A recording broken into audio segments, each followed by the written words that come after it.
एक समय गोरखनाथ जी ने देखा कि स्वामी रामानंद जी काशी में वैष्णव पंथ का ज्यादा प्रचार कर रहे हैं और नाथ पंथ सिकुड़ता जा रहा है। इसीलिए गोरखनाथ स्वामी रामानंद जी के साथ गोष्ठी के लिए काशी शहर में आते हैं। स्वामी रामानंद जी, जो काशी शहर के प्रसिद्ध संत थे और वेदों के मर्मज्ञ ज्ञाता माने जाते थे, उन्होंने अपने 1400 ऋषि शिष्य बना रखे थे और ज्ञान प्रचार के लिए भी उन्हें जगह जगह भेजते थे। उस समय कबीर परमेश्वर जी ने स्वामी रामानंद जी को अपना गुरु धारण कर रखा था। वैसे तो कबीर परमात्मा जी को किसी को भी गुरु बनाने की आवश्यकता नहीं थी, परंतु कबीर परमात्मा इस बात से परिचित थे कि आगे आने वाले समय में लोग ये सवाल उठाएंगे कि कबीर ने भी तो गुरु नहीं बनाया था, इसलिए गुरु बनाने की कोई आवश्यकता नहीं है। इस बात को ध्यान में रखते हुए कबीर प्रभु ने स्वामी रामानंद जी को अपना गुरु बनाने की लीला की। एक दिन स्वामी रामानंद जी के आश्रम में गोरखनाथ जी का एक सेवक उनसे मिलने के लिए गया। उस समय स्वामी रामानंद जी आश्रम में अपने शिष्यों को ज्ञान उपदेश दे रहे थे। अलख निरंजन स्वामी जी। राम राम नाथ जी। स्वामी जी, हमारे नाथ जी बहुत पहुंचे हुए सिद्ध पुरुष हैं। वो आपके साथ ज्ञान गोष्ठी करना चाहते हैं, इसलिए मैं आपको अपने गुरु जी के आदेश अनुसार आमंत्रित करने आया हूँ। उन्होंने कहा है कि ज्ञान चर्चा में जो भी विजयी होगा वह अपने शिष्यों समेत जीतने वाले का शिष्य बनेगा। ये कहकर गोरखनाथ जी का शिष्य वहां से चला जाता है। गोष्ठी की बात सुनकर स्वामी रामानंद जी बहुत चिंतित हो जाते हैं, क्योंकि वे इस बात से परिचित थे कि ये नाथ परंपरा वाले साधु सिद्धि युक्त होते हैं और इन सिद्धियों को देखकर जनता उनको विजयी घोषित कर देगी, जिससे ज्ञान चर्चा का मूल उद्देश्य पूरा नहीं होगा और उस नाथ जी का मुझे शिष्य बनना पड़ेगा। स्वामी रामानंद जी ये सोच ही रहे थे कि तभी 12 वर्षीय कबीर साहिब जी आश्रम में प्रवेश करते हैं। प्रणाम गुरुदेव। क्या हुआ गुरुदेव, आप बहुत चिंतित नजर आ रहे हैं। दास के लायक कोई सेवा है तो बताओ।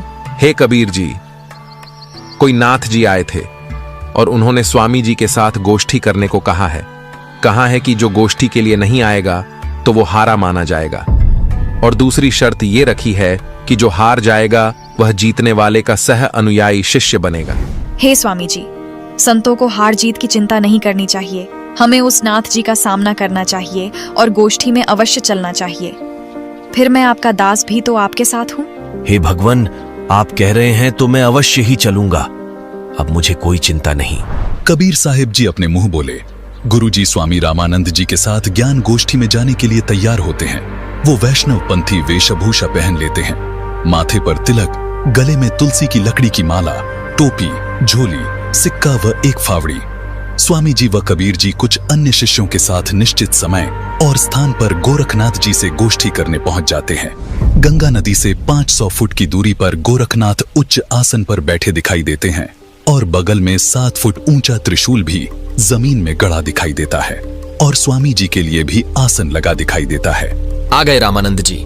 मुझे लगा था आप नहीं आएंगे, लेकिन अब आ ही गए हैं तो गोष्ठी शुरू करते हैं। स्वामी जी आसन पर बैठ जाते हैं और एक सुयोग्य शिष्य की तरह कबीर साहिब जी अपने गुरु के आसन के पास जमीन पर बैठ जाते हैं। हे नाथ जी, आप पहले मेरे साथ गोष्ठी कीजिए। अगर मुझे ज्ञान चर्चा में हरा दिया तो ही मेरे गुरु जी से बात करना। अरे तू है कौन? तू छोटा सा बालक, तेरी आयु क्या है और तू गोष्ठी करेगा मेरे साथ? पता है मैं कौन हूँ? नाथ जी, मैं तो कबीर हूँ और मुझे मालूम है कि आप कौन हो। आप गोरखनाथ जी हो। कबीर साहिब जी की बात सुनकर गोरखनाथ सोचते हैं कि इस छोटे से बालक ने मुझे पहचान लिया। तू छोटा सा बालक, तू कब से बैरागी बन गया? नाथ जी, जब से भय वैरागी, मेरी आदि अंत सुधि लागी। धूंधूकार आदि का मेला, नहीं गुरु नहीं था चेला। जब का तो हम योग उपासा, तब का फिरूं अकेला। धरती नहीं जद की टोपी दीना, ब्रह्मा नहीं जद का टीका। शिव शंकर से योगी न थे, जद का झोली शिका। द्वापर को हम करी फावड़ी, त्रेता को हम दंडा। सतयुग मेरी फिरी दुहाई, कलयुग फिरौनो खंडा। गुरु के वचन साधु की संगत, अजर अमर घर पाया। कहें कबीर सुनो हो गोरख, मैं सबको तत्व लखाया। हे गोरखनाथ जी, जब कोई सृष्टि नहीं थी तब मैं अनामी लोक में था। जब मैं अकेला रहता था तब पृथ्वी भी नहीं थी। तब से मेरी टोपी जानो। जब ब्रह्मा, आप और आपके गुरु मचंद्रनाथ आदि सब प्राणियों के शरीर बनाने वाला पैदा भी नहीं हुआ था, तब से मैंने टीका लगा रखा है। अर्थात मैं तब से सत्पुरुष रूप में ही हूँ। सतयुग, त्रेतायुग, द्वापर तथा कलयुग, ये चारों युग तो मेरे सामने असंख्य बार खत्म हो चुके। हमने सतगुरु वचन में रहकर अजर अमर घर सतलोक को पाया। हे नाथ जी, पूर्ण गुरु से उपदेश लेकर आजीवन गुरु वचन में चलते हुए पूर्ण परमात्मा का ध्यान सुमिरन करके इस अजर अमर सतलोक में जाकर जन्म मरण रूपी अति दुखमय संकट से बच सकते हो। अरे कबीर, तू छोटा सा बालक और ज्ञान देता है गोरखनाथ को। तेरी आयु क्या है? सबसे बड़ा मूर्ख वो है जो मेरी आयु पूछता है, और आप मुझे बालक बता रहे हैं। जो बूझे सोई बावरा, क्या है उम्र हमारी? असंख्य युग प्रलय गई, तब का ब्रह्मचारी। कोटि निरंजन हो गए, परलोक सिधारी। हम तो सदा महबूब हैं, स्वयं ब्रह्मचारी। अरबों तो ब्रह्मा गए, 49 कोटि कन्हैया। 7 कोटि शंभू गए, मोरी एक नहीं प्लैया। कोटि नारद हो गए, मोहम्मद से चारी। देवतन की गिनती नहीं है, क्या सृष्टि विचारी। नहीं बूढ़ा नहीं बालक, ना ही कोई भाट भिखारी। कहें कबीर सुन हो गोरख, यह है उम्र हमारी। असंख्य युग प्रलय में चले गए, तब का मैं अमर हूँ। करोड़ ब्रह्म भगवान मृत्यु को प्राप्त होकर पुनर्जन्म प्राप्त कर चुके हैं। अन्य भगवान जिसका तुम आश्रय लेकर भक्ति कर रहे हो, वे नाशवान हैं। फिर नाथ जी आप अमर कैसे हो सकते हैं? अरबों तो ब्रह्मा मर चुके हैं, और 49 करोड़ बार कृष्ण जी की मृत्यु हो चुकी है, तथा 7 करोड़ बार शिव जी मर चुके हैं। लेकिन मेरी एक पल भी आयु कम नहीं हुई है। मैं अमर पुरुष हूँ। केवल सत्य पुरुष ही अजर अमर परमात्मा है, तथा उसी का सतलोक अमर है, जिसे अमर लोक भी कहते हैं। वहां की भक्ति करके भक्त आत्मा पूर्ण मुक्ति होती है, जिसका कभी मरण नहीं होता। हे गोरखनाथ जी, ये उपलब्धि सोहम शब्द के जाप से प्राप्त होती है, जो उसके मर्म भेदी गुरु से मिलता है। उसके बाद फिर सार नाम मिलता है, और सतलोक में वास तथा सतपुरुष की प्राप्ति होती है। करोड़ों नारद तथा मोहम्मद जैसी पवित्र आत्माएं जन्म कर मर चुकी हैं, देवताओं की तो गिनती भी नहीं। फिर आम मानव शरीरधारी प्राणियों तथा जीवों का तो हिसाब क्या लगाया जा सकता है। मैं न बूढ़ा न बालक, मैं तो जवान रूप में रहता हूँ, जो ईश्वरीय शक्ति का प्रतीक है। ये तो मैं लीलामयी शरीर में आपके समक्ष हूँ। ये सुनकर गोरखनाथ जी और क्रोधित हो जाते हैं और अपने त्रिशूल के ऊपर के भाग पर सिद्धि से उड़कर बैठ जाते हैं।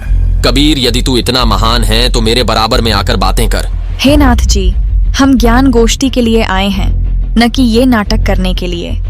आप नीचे आकर ज्ञान चर्चा करो, ताकि जनता को सच्चाई का पता लग सके। तेरे पास कोई सिद्ध शक्ति नहीं है।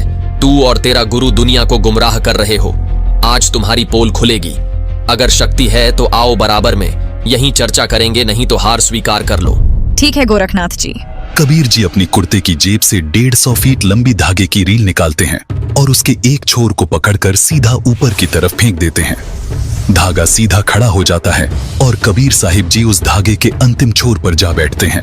नाथ जी, अब आप आओ मेरे बराबर में, यहाँ बैठकर चर्चा करेंगे।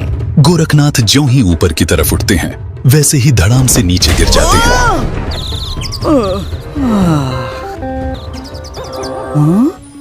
हे कबीर जी, कृपया नीचे आ जाइए और अपने दास पर दया करके अपना परिचय दीजिए। आप कौन शक्ति हैं और किस लोक से आए हैं? हे गोरखनाथ जी, मैं तो अवगत स्थान सतलोक से आया हूँ। मैं तो स्वयं शक्ति से बालक रूप बनाकर काशी में एक लहर तारा तालाब में कमल के फूल पर प्रकट हुआ, जहाँ से नीरू नीमा नामक जुलाहा दंपति मुझे अपने घर ले आए। मेरे कोई माता पिता नहीं है, न ही मेरी कोई पत्नी है, और जो उस परमात्मा का वास्तविक नाम है वही कबीर नाम मेरा है। आपका ज्योति स्वरूप, जिसे आप अलख निरंजन कहते हो, वो ब्रह्म भी मेरा ही जाप करता है। मैं सतनाम का जाप करने वाले साधक को प्राप्त होता हूँ। मेरा शरीर हाड़ चाम का बना हुआ नहीं है। मेरा मूल स्थान सतलोक है, जहाँ सतनाम के जाप के आधार से जाया जाता है। नाथ जी, आप ज्योति निरंजन के जाल में ही फंसे हुए हो। न जाने आपके कितने जन्म हो चुके हैं और कितनी बार आप 84 लाख योनियों में कष्ट उठा चुके हो। यदि आप मेरी शरण में नहीं आते तो आपकी 4 युगों की भक्ति को काल कलयुग में नष्ट कर देता है। हे कबीर जी, मुझे आपकी बात पर विश्वास हो गया है, लेकिन मैं आपकी एक परीक्षा लेना चाहता हूँ। मैं दरिया में डुबकी लगाऊंगा। यदि आप मुझे खोज लोगे तो मैं आपका शिष्य बन जाऊंगा। ठीक है गोरखनाथ जी, छुप जाओ दरिया में। ये सुनकर गोरखनाथ गंगा नदी की तरफ चल पड़ते हैं और साथ में दर्शक भी पीछे पीछे चल पड़ते हैं। गंगा के पास जाकर गोरखनाथ जी गंगा में छलांग लगाकर मछली का रूप धारण कर लेते हैं। कबीर परमात्मा भी गोरखनाथ जी के बाद गंगा दरिया में डुबकी लगा देते हैं और सैकड़ों मछलियों के बीच गोरखनाथ को पकड़कर तथा उनका असली रूप बनाकर उन्हें किनारे पर ले आते हैं। इस प्रकार गोरखनाथ जी ने कबीर साहिब जी को पूर्ण परमात्मा स्वीकार किया और उनके शिष्य बने तथा कबीर साहिब जी से भक्ति प्राप्त की।